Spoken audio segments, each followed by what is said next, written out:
అలా అందరికీ ఎప్పుడు ఒకేలాగా కాకుండా ఇలా ట్రై చేయండి ఉప్మా రవ్వతో. సో ఉప్మా రవ్వతో ఎప్పుడు మనం ఉప్మా చేసుకుంటాం కదా, ఈ రెసిపీ ట్రై చేయండి, చాలా బాగుంటుంది.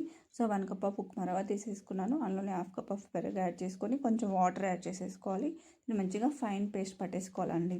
మంచిగా మరీ గట్టిగా ఉండదు, మరీ లూజ్గా ఉండొద్దు. మంచిగా అందులో కొంచెం సాల్ట్ యాడ్ చేసేసుకున్నాను. అందులో కొంచెం షుగర్ యాడ్ చేసేసుకోవాలన్నమాట. ఆ పిండి పట్టేసుకున్నాం కదా, అందులోనే మంచిగా కలిపేసుకోవాలండి. కలిపేసుకొని ఇంకో 5 మినిట్స్ పక్కన పెట్టేసుకోవాలన్నమాట. మళ్ళీ దీనికోసం నేను పోపు రెడీ చేసుకుంటున్నాను. ఏం లేదండి, కొంచెం ఆయిల్, ఆవాలు, పచ్చిమిర్చి, కరివేపాకు వేసుకొని అందులోనే కొంచెం సాల్ట్, ఇంకా కొంచెం షుగర్ యాడ్ చేసేసుకున్నాను.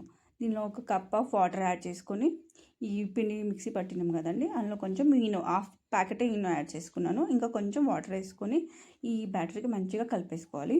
ఒక బౌల్ తీసుకొని అందులో కొంచెం ఆయిల్ పెట్టుకొని మంచిగా గ్రీస్ చేసేసుకోవాలన్నమాట.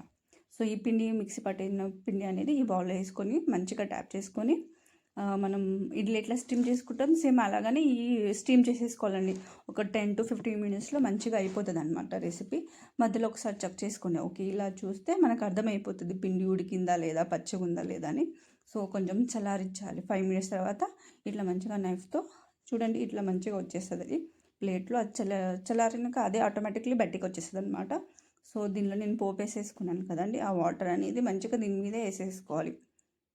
మీకు ఎంత కావాలో అంత వేసేసుకోవాలి. ఎక్కువ కావాలంటే ఎక్కువ వేసుకోవచ్చు, తక్కువ కాదు నాకు ఎక్కువ ఇష్టం ఉండదంటే కొంచెమే యాడ్ చేసేసుకోండి. ఇంకా దీన్ని మంచిగా చిన్న చిన్న ముక్కలుగా కట్ చేసేసుకున్నాను. మీరు కావాలంటే చట్నీతో కూడా తినొచ్చు. నేనైతే సాస్తో తిన్నాను. చూడండి, ఇట్లా నోట్లో వేసుకుంటే కరిగిపోతుంది. టేస్ట్ అయితే చాలా బాగుంది. మీరు ఒకసారి ఇది ట్రై చేయండి.